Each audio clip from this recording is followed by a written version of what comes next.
My family and I, grew up in Denmark.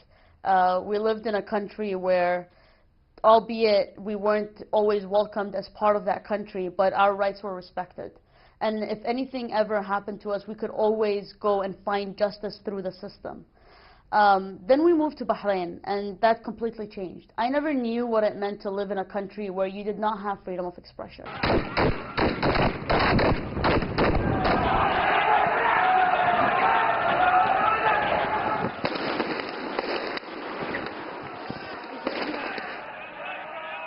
There was an invitation for me to go and testify at the Human Rights Council.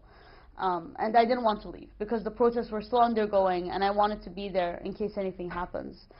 But my father explained to me how important it is to have a voice on the outside just as much as it was having people participate on the inside.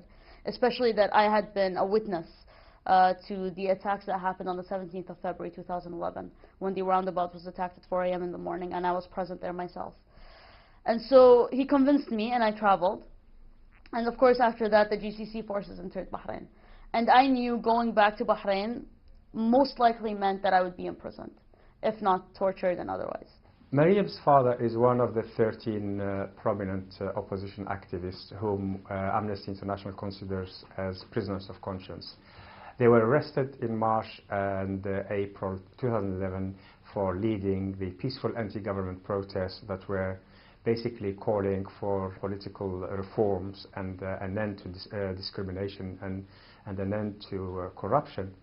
They were tortured at the beginning and held incommunicado, and then they were brought before a military court and sentenced up to life imprisonment. We need now your help to send appeals to the Bahraini government. There is no need for them to stay in prison and to suffer in this way.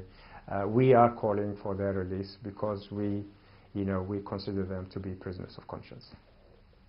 We depend on people like activists within the Amnesty community to really help us bring our voices forward, to make that noise which gives us importance internationally.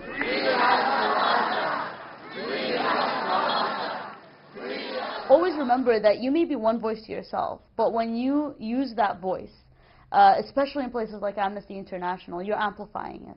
And you're standing together with thousands of other people who really care about the very same issues.